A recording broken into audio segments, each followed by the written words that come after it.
Welcome to the Whitetail Legacy Podcast. And we get the back view of him, and I mean, it's just a mega. 52 yards is a long shot. Magnum PI, what we named him. No idea. Just a magnum. Yeah, just a magnum. Come on cam last year, we said probably 150, mid 150. Yeah. Same doe from the morning come out with that 9-pointer. Here steps out this 90-inch 8-pointer. You're like, I'm like, okay, well, there's still a buck back there grunting. Yeah. And then out steps like another 90-inch 8-pointer. I'm like, all right. Yeah. Bro. Yeah. Bro. Yeah. You're like, I'm like, deer, right there. Yeah, like and he's already yards. 30 yards. Yeah. He was literally 5 yards from the base of the tree. Could have been, had a buck down at 1:40 in the afternoon, back there deep on public. 3 does come out pretty early. It was like 245, 24-yard shot, sent the combat veteran, and I tell you what, man, dude, it just smoked. We always get so jacked up when the other person kills. It's just almost like we got it done. Yeah. And when you killed that doe, I was like, hell yeah, man. And we come down here to Missouri. I asked Comey one more time. I'm like, is it a good buck? And he goes, yeah, real good, solid buck. I'm like, all right, boom. And the deer just drops. Sure. Super special to me. Whitetail Legacy Podcast, bringing you back to the hunt and leaving a legacy. Baller Rut.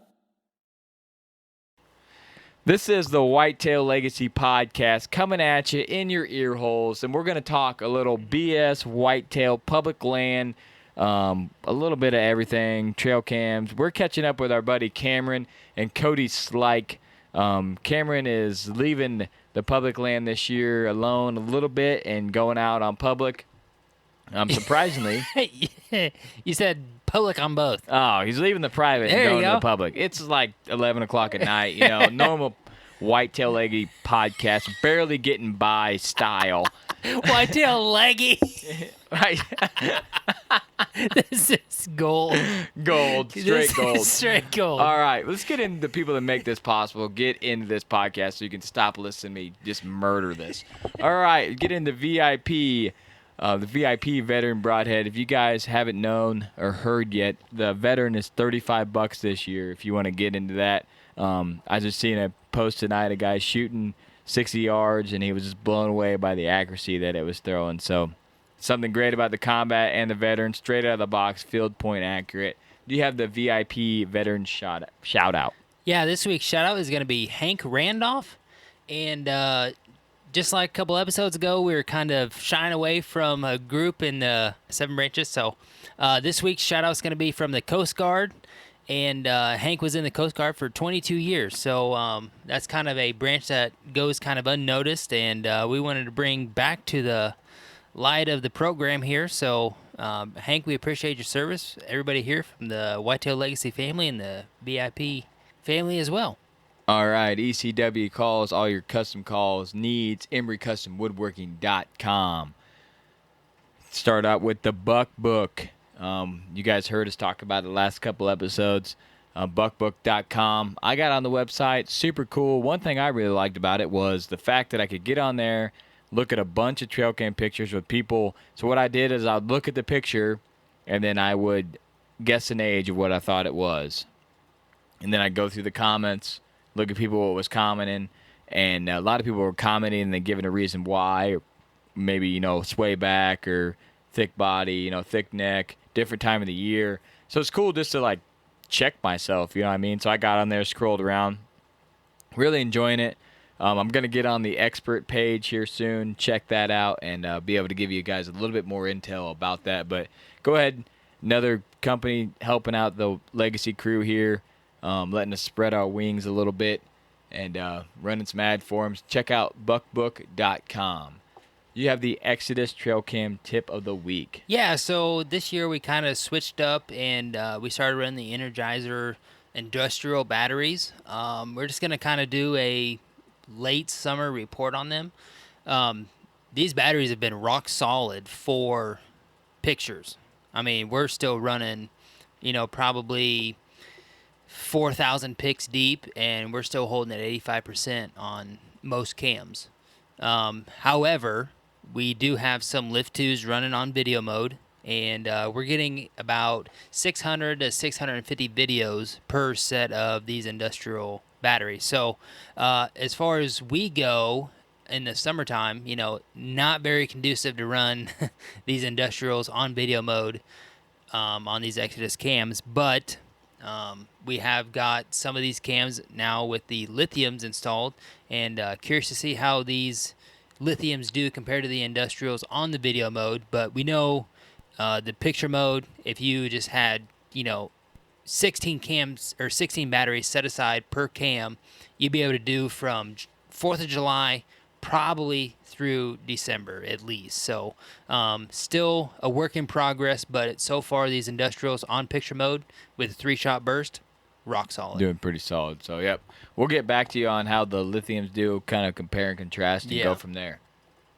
Ingram's Outdoor Obsession, all your taxidermy needs. If you guys are local, he's right out of Oneida Outdoors. If you're looking this year to get that mega buck mounter that you're going to shoot, I got faith in you, bro.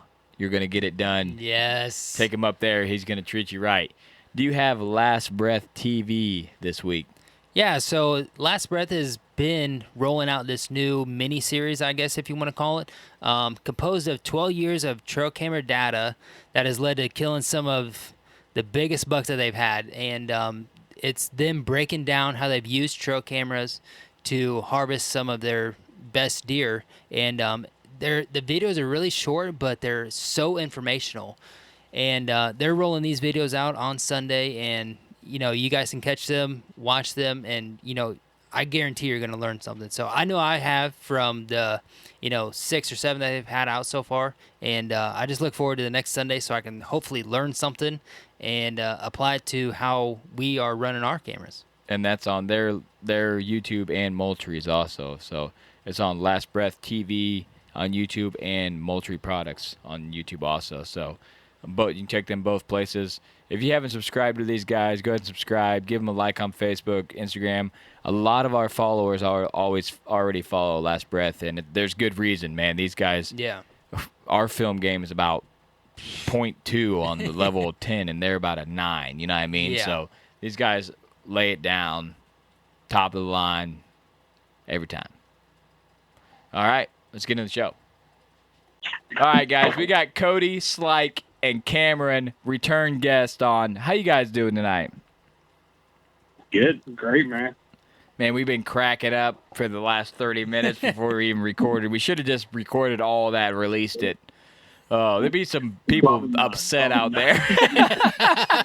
That would probably not be good. Yeah, probably not be good. But, yeah, that's the best. The 30 minutes before and after the podcast are the most solid. A guy should just literally, right when I call him, hey, man, what's up? We're live. Get ready ripping. But we appreciate you coming on, man. We're going to do a little BS, a little public land talk, a little about what you got going on this year. We've had you on. This will be the 3rd season for the podcast. Well, I mean, we started late the first year. But anyways, wanted to have you on again before season here. You're out there consistently getting it done on big deer, and you're switching it up this year. So I want to kind of dive into a little bit of what you got going on and what you're seeing, and glad you come on. Yeah, for sure, man. Sure. Absolutely. Yeah, and thanks, Cody, for coming on. Nice meeting you tonight, man. Seems like you're right up our alley, a guy we like to hang out with, just talking to the last 30 minutes here and ripping and cutting. But go ahead and introduce yourself to the listeners. If they don't know, Cameron's been on here 2 other times when he was chasing Papa, and then when he killed him, So go ahead and introduce him anyways. But if you guys want to go back and listen to those episodes, pretty solid episodes. Yeah, for sure. Yeah, my name's Cameron, and I'm pretty much obsessed with deer. I pretty much get to spend every day of my life chasing them, which is I'm very lucky to do that. But in the meantime, I end up meeting Cody, and now we're chasing pretty much all public land deer in our home state. But I'll let Cody talk. Yes, I'm Cody Schliek. I've been deer hunting pretty much my entire life. I got into it real young. I grew up in a hunting family and this and that, but Cameron and I hooked up this year and whatever, and started hanging out. And I never thought he'd want to come back out scouting some public land with me, but he's been hitting me up ever since first day we went out. So, yeah, me and him's hooked up. We got our mindsets are a lot alike. So, Well, I just keep hitting you up because bullshit. Like most dudes are like, yeah, let's go out and hit public, and like you go out and walk the first like 8 to 10 mile a day, and they're like, yeah, fuck this. yeah, I was fully expecting Cameron to give up on me, but he stuck with me the whole time. So. Cody's in shape, bro. Cody's got a 6-pack, and my biscuit gravy eating ass can outwalk him all over the hills, boys. Get it done. I was gonna say, just like that's the thing here with Cody and I. Like, man, there's not very many people that we know that'll just go out there and do what we do. You know what I mean? And then you just add in the way that we hunt and we kind of approach things about deer hunting, and you got to have a guy that's like that, especially like, I mean, if Cody wants to go hunt on the wrong wind or something, like, I mean, it's his hunt. He can do whatever he wants to do. But for the most part, like, we both are pretty safe to a point, you know what I mean? And it's just good to have that mindset and have somebody with you that you can really just bounce ideas off of, and somebody who thinks like you. Yeah, I mean, and that's the main thing, is having somebody to do it with. Because I mean, you can do it all. I mean, we've both done it, pretty much all by ourselves. But it just kind of gets boring. And I mean, if you start really breaking down, 7 to 8 pieces, you need more than just you. And it's rare to find somebody with the same, that actually thinks the same and actually walks into these properties and actually looks at the same areas and so on.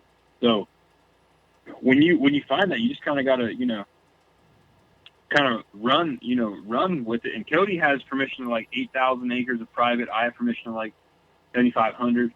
So we can hunt private. Well, it's just like we just both wanted to challenge ourselves. And Cody's been hunting public for like 2 or 3 years, off and on. He actually shot his buck early last year and just hunted all season just to see how many bucks he could actually see. Wow, that's pretty sweet. Which he regretted 2 weeks later when he sent me a video. Like, what was I thinking? Oh, that would be the worst. You shoot a solid buck and then like 170 comes by. You're like, I just think it's hard to get someone else with the same passion or the same thought process you have about deer hunting. But it's nice to get out with Cameron and get a little different perspective from someone that shares the same passion and is passionate about as you are.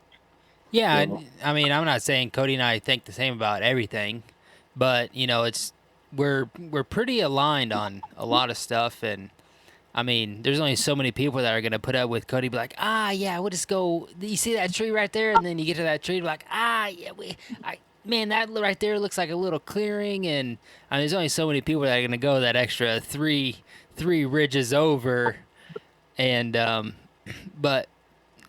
Just like you said, man, not a lot of people are just like super deep into it. I mean, there's a few guys around here, but to be just fully entrenched and that's one thing we like about this show. Like, we talked to Ryan Glitsky, like that guy is just full send, and it's cool to be able to talk to people like that. And that's one thing that's awesome about having a podcast. Yeah. Well, I mean, another huge thing that plays into it, especially when you go public, is just trust. You're gonna meet a lot of guys that hunt the same public land as you, and probably are pretty good hunters. But to trust them enough to run cameras with them and scout the same areas as them, and everything, you guys know it's pretty cutthroat out there. Yeah, and, it can be. It can be for sure. And especially like especially when you just meet somebody and then you're like, hey, whatever, let's go and scout. But like, it's nice. It's a nice break for me from hunting private all this time to just be like, not having a target deer and just going out and like we just have a bunch of really good deer, and I'll be just excited if Cody shoots any of those bucks. Like we don't really have targets. We're just going out and hunting. One thing that I found out it also helps with is like you get this picture of a really nice deer. You at least get to send it to somebody. Like you just got to send that pic out. You know what I mean? You can't be sending it to just anybody. No, you know? yeah. Like you need to, you just don't want to send it because it's on public, but like it at least alleviates some of that pressure of just like, oh man, I got this giant, I just got to tell somebody, but I at least get to send it to Cody because I mean he needs the intel and brainstorm in his brain, but it kind of alleviates that. Nowadays there's so many people hunting public that like if you have one wrong thing in your video, like people know exactly like the exact ridge you're on. Yeah. So it's like public's cool, man. Shoot everything tight. Yeah. I mean, see, like, but like me, like I, and Cody's the same way. Like we kind of enjoy the challenge of that. It's not like that's almost as fun as just hunting deer. Yeah, I like enjoy the challenge, and I also like to just hunt where the biggest deer are. Mm-hmm. That's what we're doing. Yeah, our biggest deer on public, straight up. So, dude, honestly, I mean, I said it, man. Like I have like I don't know about Cody, but like I've hunted private for in at least my home state for a long time, and I have more big deer now on camera on public than I ever had on private. Yeah, we have more big deer on public too, almost every year, consistently. The year that I had the biggest, I had freeze. I didn't hunt private one time that year, or public. Really? I mean, when I had freeze, I didn't hunt public one time that year. Wow. Yeah, I'd have to agree with Cameron that we got a lot of big deer on public, but I don't know so much that it's public land or that's just a pure volume of cameras we're running right now.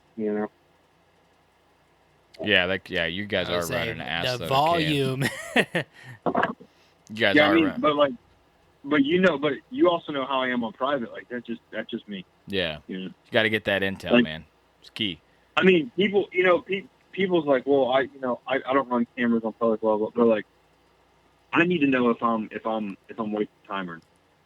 Because first off, I'm guiding hunts at least two to three weeks every single month. So I have about a week to hunt. So I'm not into wasting time, especially when I'm on public. And luckily, I have the first 16 days off of guiding this once season opens up back home. So I'll have 16 days to hunt, and like I'll chase 16 different bucks every evening. I'll go after a different one. Nice. Yeah, it's nice it's when just you that target rich. You know what I mean? You got all that ground Yeah. bounce around and scouted it all and put the trail cams up to find these deer. Yeah, I mean, and also like I've definitely lowered my standards from being from private to public, but like, and also trad. So, if it's a 4-year-old 140-inch deer, I'm definitely pumping. Yeah, so am I. Public, private, compound, gun. Yeah, for sure. All For the sure. above. Yeah.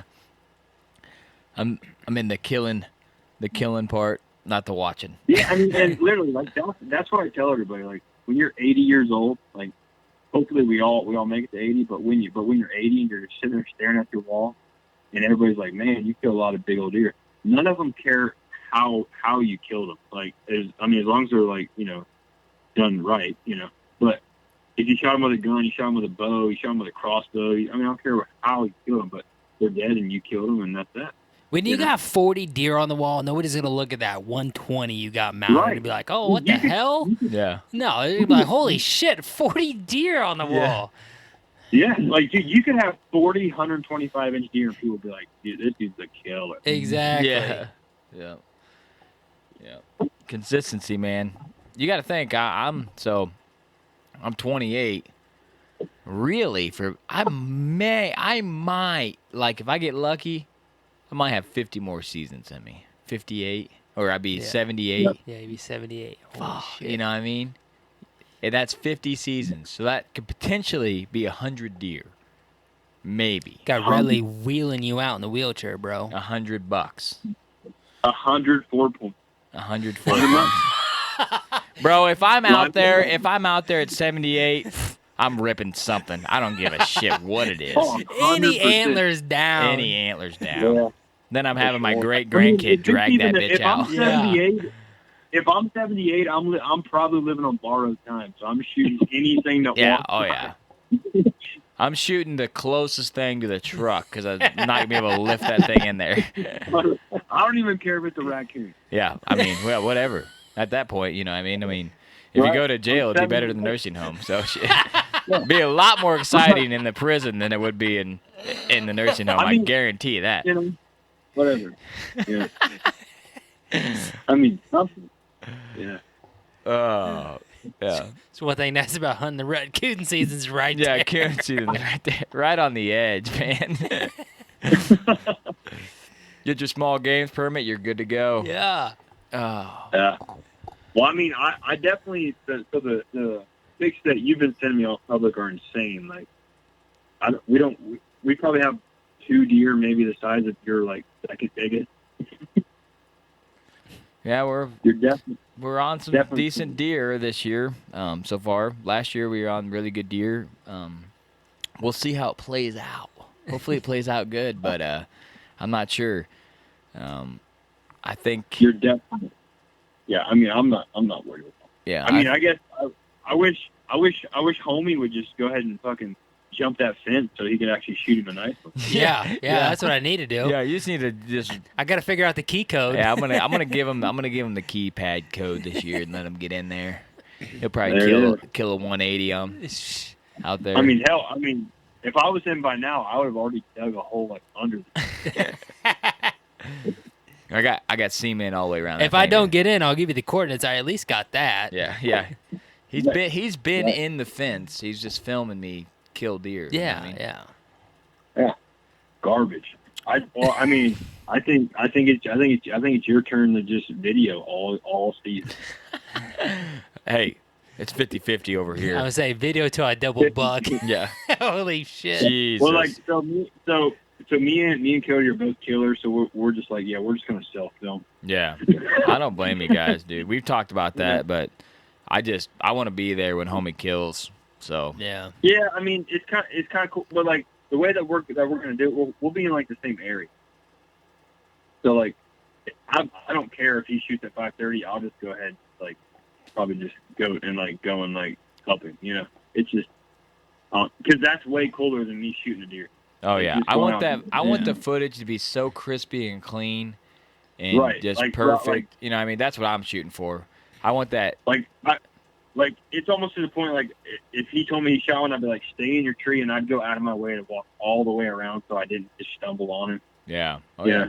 And I would walk all the way around and be like, all right, let's go out and film it. Like that's much more like that means much more than me just like saying, well, I'm gonna hunt till dark. You know? Yeah. I wanna film that, and it looks so good. And in 40 years, when his grandkid looks at that, he's like, shit, that's pretty good quality, Grandpa. You know?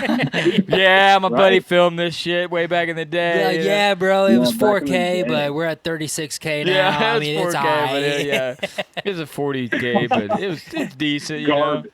Yeah. Hey, Cameron, But like it might not be that bad because remember, like back in '99, we all thought by like 2020 that all of our cars would like not have wheels and just be floating. So.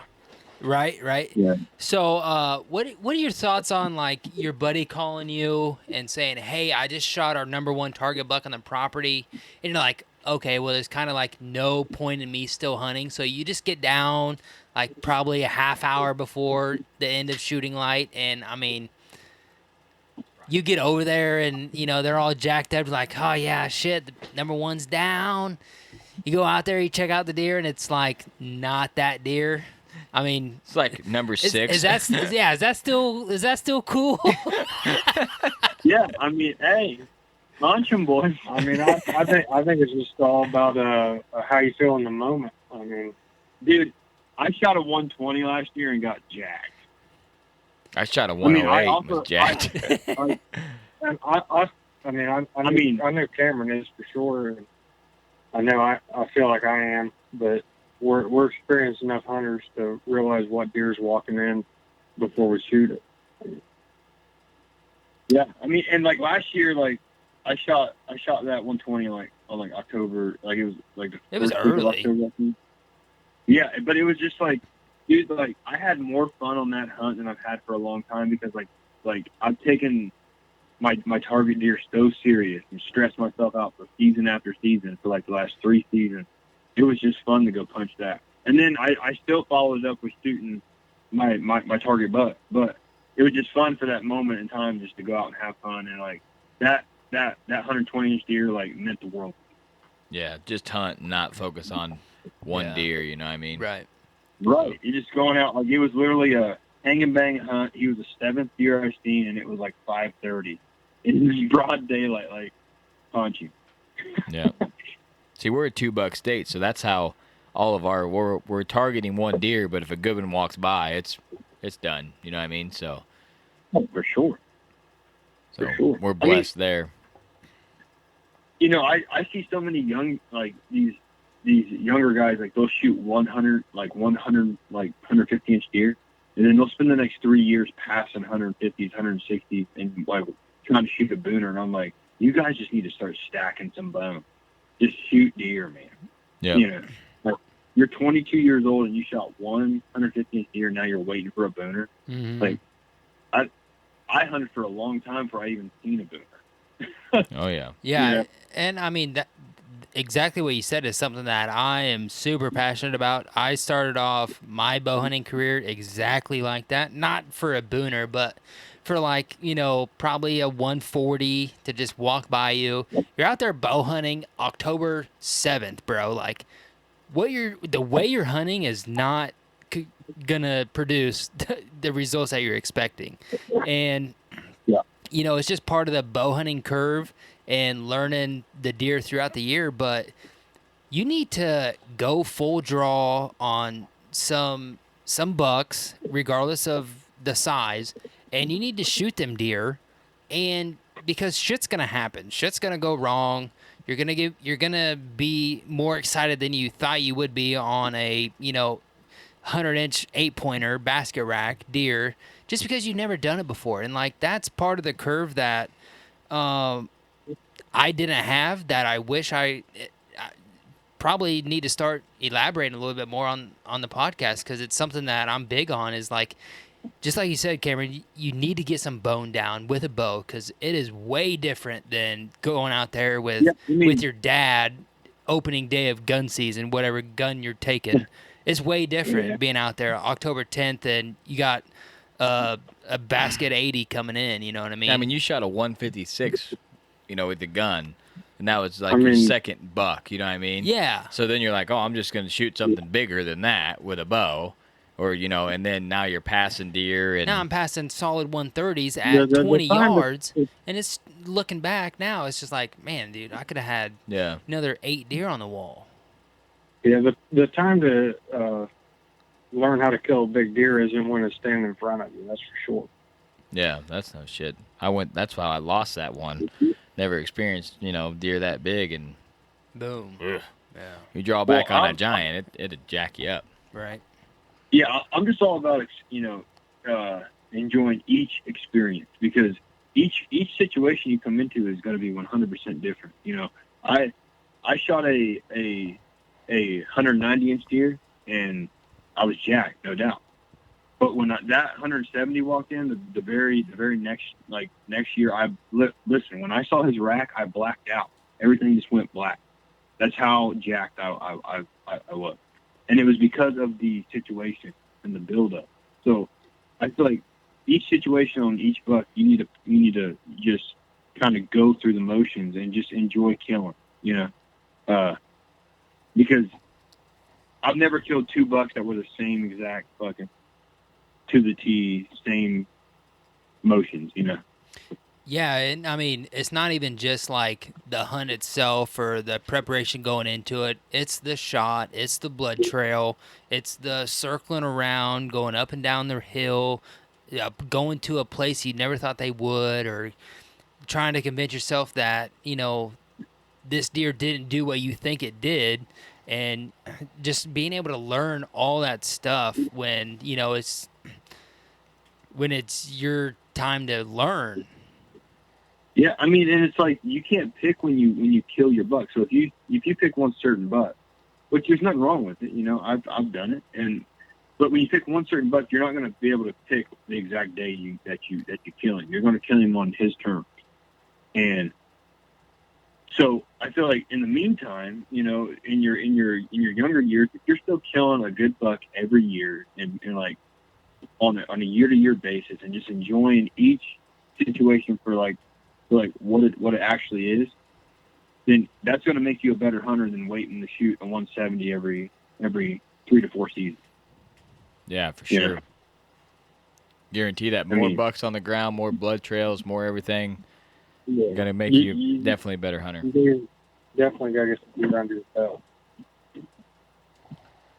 Well, let's transition here. I kind of want to know what you guys got going on this year. I don't want you to give away any details of where you're hunting, but kind of what's your game plan? And I know that you got a little special project going on, Cameron. You released a video for. Go ahead and go into your game plan for the year, then go ahead and touch on that. So I went trad this year, but I mean that's not. I don't look at that as like a setback really, because I've shot a lot. So, but the biggest setback is I went 100% public in my home state.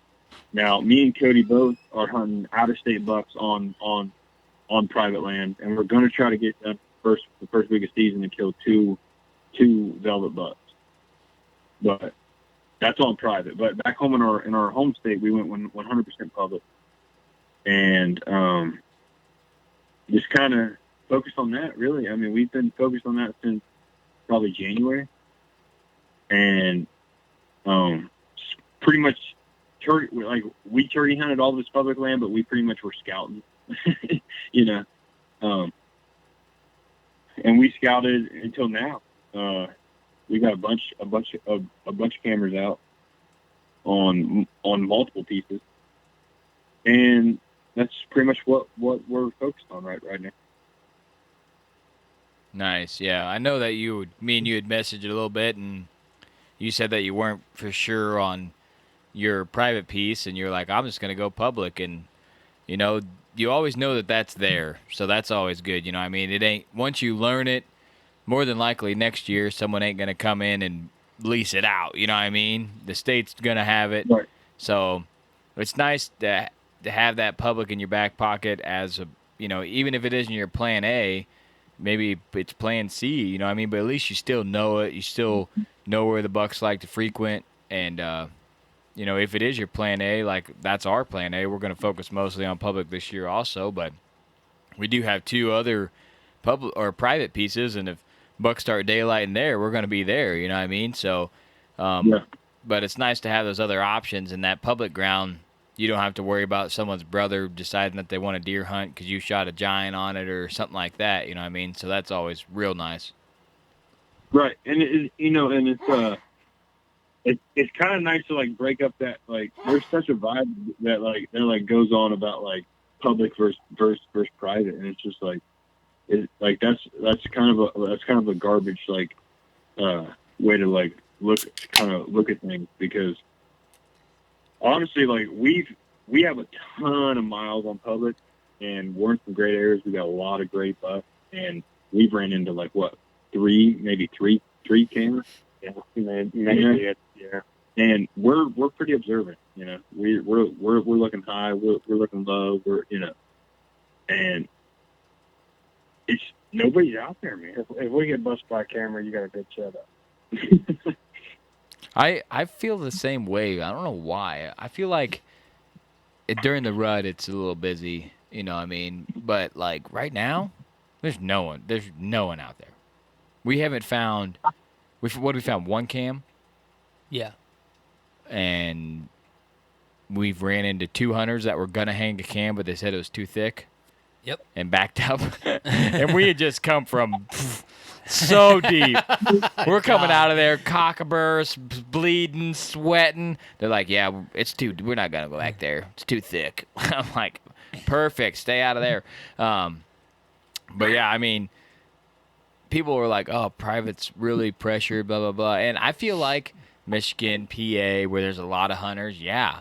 But Ohio, where there's a lot of public, Illinois, where there's a lot of public, I feel like a lot of people have their private piece and they're not hunting public. No. Yeah, but you also got to take into account, like, we both live in states where you can come and hunt. You know, our public is pounded by, like, Michigan guys and PA guys. Oh, yeah. Florida guys. Yeah, we'll see. That's what I'm saying. During the rut, it gets busy. But right now, in early October, nobody out there. There might be a few people, but there's not a lot of people. There's nobody in the woods right now. Yeah. So, maybe a couple hardcore guys out there running around in the woods, but we haven't ran into anybody. Yeah, we run into people hauling canoes and shit in. You know what I mean? That's fishing. That's You're all. right. That's all we see. You know, we don't see anybody prepping for deer hunting or anything. Just like, and there's no new stands. The stands that are there have been there for 3 years. We don't know if people hunt them or not. We pretty much know everybody that hunts this public, you know, and I haven't seen one person there. I haven't seen a truck, no cams. And if you hear a lot of podcasts, I don't know if people chalk it up to, you know, I can't vouch for other states, you know what I mean? But I know for around us, people are always like, oh, super high pressure, lot of people, you know, and the deer do act different on the public. I know that. From our private to our public, the deer do act a little different. They are looking up. We get busted a lot more on public.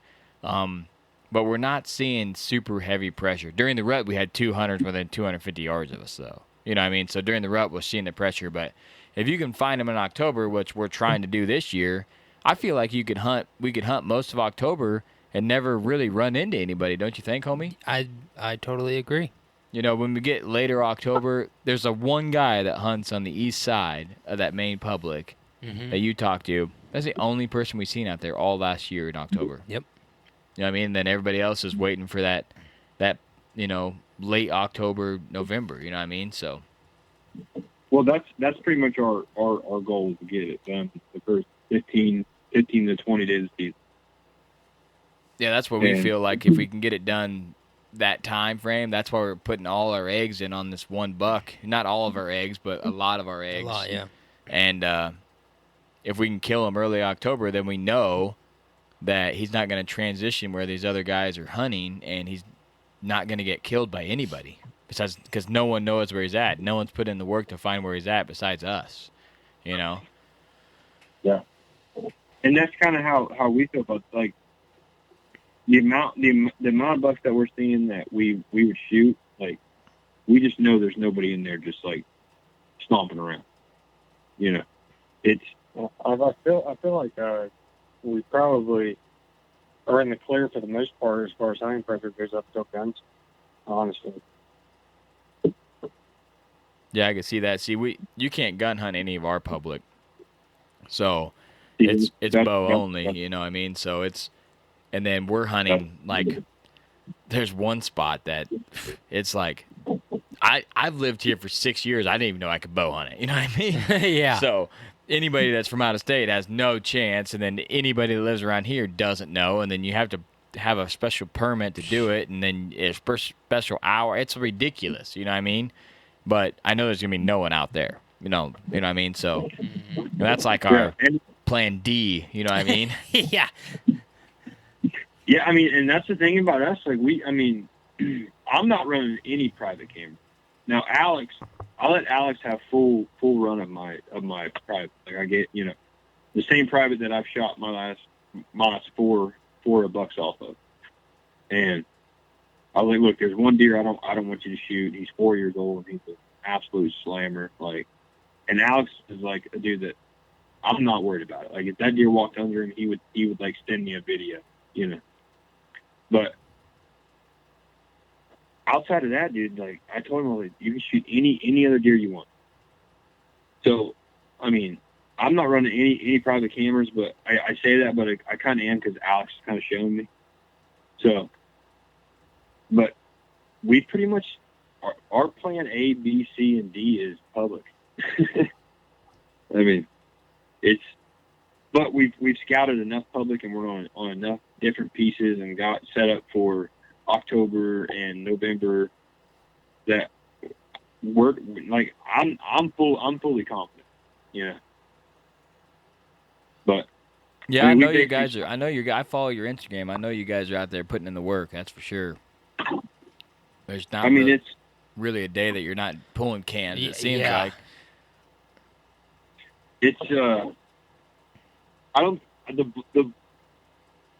and here's the thing, like what's helping us the most is the volume of cameras. Yeah. Yeah, I was just telling Cody, I was like, by the time they pull from the first cam to the last cam, it's time to check the first cam again. Yeah, we don't. So we kind of break it up in like course. Put it this way: we have enough cameras out that every Wednesday, me and Cody meet up, or at least Cody goes out by himself, or I go out, and we can go check different cameras every week, and we're like a month and a half out from like checking. Jeez. But we've been putting cameras out since like January, and a lot of these spots we know are not going to produce deer until October.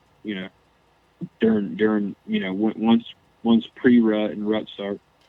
But a lot of these spots, like, I mean, it's kind of crazy. We have like 3 to 4 shooters, and on a single camera, and it's like, dude, I don't have 3 to 4 shooters on a single camera on private. Yeah, one thing you said there is, you're not expecting deer to be on cam until, the pre-rut, after them scrapes start getting fired up. And that's one thing that Cody and I have really learned and kind of just preached to each other of like, okay, when we do hang a cam, what are your expectations for this? How long are you wanting to leave it here? What intel are we trying to learn? And because, I mean, we have cams out now that we already know. Mid to late October, just like you said, it's not going to be until then when we get deer, but let's just get one up and get it out here just for, intel to learn, to see. I mean, and then also stuff, slightly changes from year to year. You never know. And then you might have one slipping up early or something, but, just having that mindset of what you're expecting out of that cam. And, if you're not expecting it till October, then you have no reason to move it. And I think that's one thing that's really helped us is just putting them cams back on them, in them same spots, hoping to get that intel over and over and over again. Because if you can get 2 to 3 years of intel like that, then you know for sure, like, okay, October 28th, I can come in here and hunt, and I'm probably going to see a good buck transitioning back here to where he's going to rut or something. You know what I mean? Yeah, for sure. I mean, this is really our first year diving in the public real hard, so we don't really have that intel. But there's a lot of spots that are obvious, they're hot at certain times, and spots that aren't. So, I mean, the cameras we're picking up the bucks on now aren't necessarily where all the buck signs at. Yeah, it'll be interesting to see, like, how far these bucks transition throughout the year with you guys having, the volume and the amount of cams that you guys have out. That's going to be pretty cool to see. Yeah, that, we got several cameras out in the same area within a square mile. So it'll be kind of interesting to see how they or when and where they show up in that particular section where those cameras are. But most of our cameras are spread out so far that we're probably not going to be picking up the same deer. But we do have one particular area that we probably can find some summer fall pattern type deals on. Yeah, I was gonna say, man, don't rule it out. Like, the last 2 to 3 years, Cody and I have both had our mind blown about how far these deer are actually traveling, and it's been confirmed through trail cams. But man, dude, 2 miles ain't shit for these deer. Now they're doing that. And they're Yeah, I doing that mean, and then yeah. coming back and then doing it again. Yeah, It's yeah, it's crazy. I mean, we've got. I mean, you go from piece to piece, but one of the pieces that we got a lot of our shooters on, most of our cameras are in are kind of in the same area, just maybe a couple ridges or a couple hollers apart. But we have other cameras on the same property that might be, a mile or half a mile or whatever. And it'll be curious to see. It'll be curious to see if we pick up any of those bucks on any of those other cameras for sure. Yeah, so they're all in the same area. It'd be nice to see, like, how many of them after they shed transition, how many stay, get that intel, and then you have that intel for next year. Because if most of the time that buck sheds this year and stays, if you're not successful this year, then he's more than likely going to do the same thing this year. We got a buck called Westside, and last year he shed velvet and never left. He was in the same area. So now we're putting quite a bit of eggs in the basket over there, thinking, okay, he's here in velvet. He should be here when he sheds. I know he's going to roll out in the rut potentially, but we at least got October, the first part of October to hunt him. And he's doing the same thing he was last year, but we're just right on top of him this year. We're just making moves, bread trailing him back already.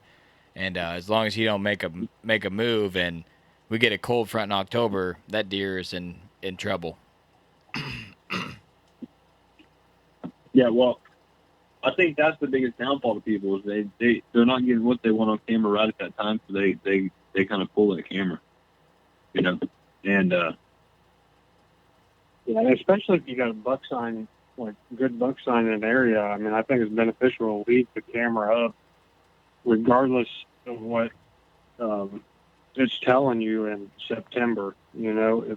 If you got big rubs and stuff coming out of an area, at some point bucks are coming through there, so you might as well leave the camera up through October and November and actually get that timing of when the bucks are coming through there. Yeah, it's something, it's hard to learn, but man, dude, when it pays off, and then say you go in the next year and hang and hunt because you have that intel from the previous year and it pays off, that's all it takes is to just learn how to leave a cam alone. well, I mean, most people I feel like aren't thinking about next year and the year after that. They're thinking about what's on camera now, what they can actually hunt now. Yeah, and one thing that we kind of do also is, even though we know that this camera is not going to be good until at least season comes in, the first week or so of October, but we're out there kind of monitoring the hunting pressure or the scouting pressure, whatever you want to call it, just human intrusion other than us, trying to see if anybody's out in the area. Yeah, we had 3 cams, 1 hunter on every single one of them. Yep. For the last month and a half. So. And I already knew before we checked cams that guy was on there. Yeah. So I mean there's been one guy back there in a month and a half scouting their hang cams. We seriously haven't got a single picture of another person, and we're running a crap load of cams. I got one cam. Yeah, that one is sick. That I probably have 35 different people on. And wow. Yeah, and no hunters. All fishermen. Dude, there's some radical fishermen. There's people dragging kayaks and shit a long ways. I got this one picture. I wish I knew the guy because I'd shake his hand. He's got his fishing gear over his shoulder. He's got his shirt off. He had cut-off shorts on.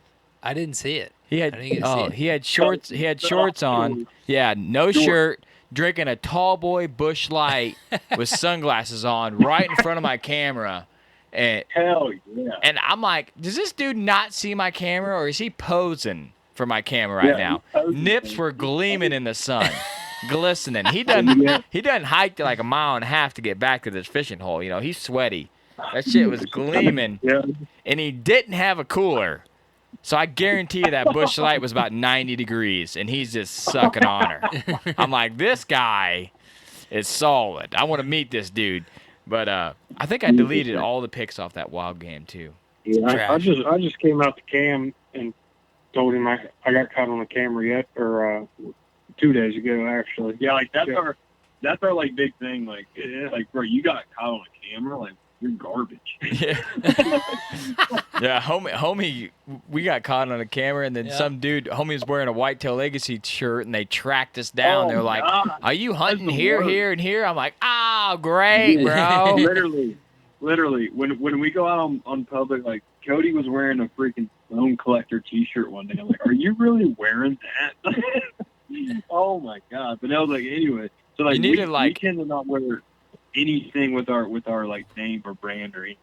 You need to get like a wildflower survey shirt or some shit. Tree survey guy. Yeah. This just says tree survey guy, not a hunter. Just fucking wear that everywhere. Yeah, big fluorescent vest or something. Yeah. Like, this guy's not hunting. Look at him. Or just have one of those collapsible fishing poles and just carry it around the woods with you. I'm looking for a hidden pond way back in here. Hidden pond, boys. Yeah. I mean, and it's like, I'm like, I felt like we like to look for cameras. Like, there's time that we probably missed out on deer sign because we're looking for cameras. Oh yeah, we're always looking for cameras and stand too. We're like, oh, this looks like a pretty good spot. Let's look for cams and stands. Exactly. And there's no cams. There's no cams. No cams. Nobody runs trail cams. I don't know what the heck's. So then I started thinking like, well, maybe they're in the spots where you wouldn't think that they would be. So like I kind of check all those spots out too. You know what I'm saying? But I don't know, man. Like, you know, it's almost become like a game to like literally up. We found our first cam in turkey season. We didn't find another camera until like probably a month ago, maybe a month and a half ago.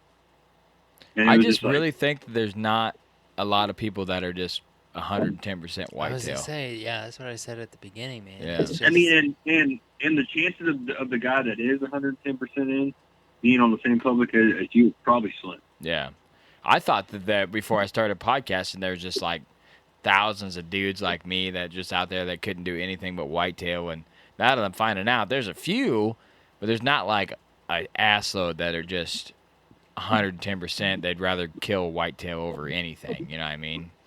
So a lot of people now are worried about a mule deer or an elk tag or a bear or something, you know what I mean? They're not thinking about whitetail at all. Honestly, if I shoot $2 for the trad bow this year, I'm gonna go like out west and just have fun. I just have fun with it. Heck yeah. Do some radical stuff. Kill a forked horn mule deer. That would be solid. yeah. Dude, I'll shoot a spike, dude. I'm not even, you know. I'll be out there with a trad bow. If a spike walks in within 25 yards, then Before we started the episode, we were talking about Grand Slam, 4 different states, 4 different forked horns. And when I get old, I'm going for it. When I get done chasing big deer, I'm like, I got enough big deer. I'm going 4 states, 4 forked horns, trying to stay under 40 inches. That's going to be hard to do with forked horns. I'm going to have to bump it up. And then next year, be 6 states, 6 6-pointers, you know. Exactly. And then, 10 states, 10 10-pointers. That's like a grand slam. That's like a mega. And my entire mindset is you're not promised tomorrow, so you never know what might happen. I might just pump the first 6 point I see this team. Heck yeah. Might. Whatever makes you happy, man, send it. Hey, man, it's kind of like this. Like, you know, people get so caught up on, like, you got to shoot monsters. But, like, I'm not kidding, dude. I shot that deer last year, literally 120-inch deer. Probably, no doubt, I should have shot it. But it was probably the most fun hunt I've been on in like probably 10 years, you know. And it's just that's what it's about to me. If you enjoy the entire hunt, like it means something like to you or just some crazy happened and it actually like stands out, like just shoot it. Yeah. Yep, sure. Well, I think that's a perfect way to wrap this up, man. Shoot whatever you want, damn it, with whatever you want. I mean, if you want to pump spikes, pump 'em. Heck yeah. All right, man. This is a good episode to get you ready for season. Season is like a week away for us. Oh yeah, it's so close. It's so close. Oh, I'm my not gosh. even ready. I'm ready, but I'm not ready. You know what I mean? Yeah. I'm ready to You're go, just on but edge. I'm anxious. Yeah. But this is just a good BS. Talk a little whitetail. Next week, we're coming at you. Ooh. Full on. Hopefully with what the hell we're gonna do. I don't know what we're gonna do right now, but in a week I'm gonna know. So hopefully we coming at you next week with what we got planned for this season.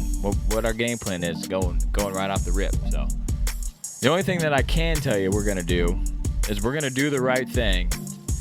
We're gonna leave a legacy, and Whitetail Legacy is out.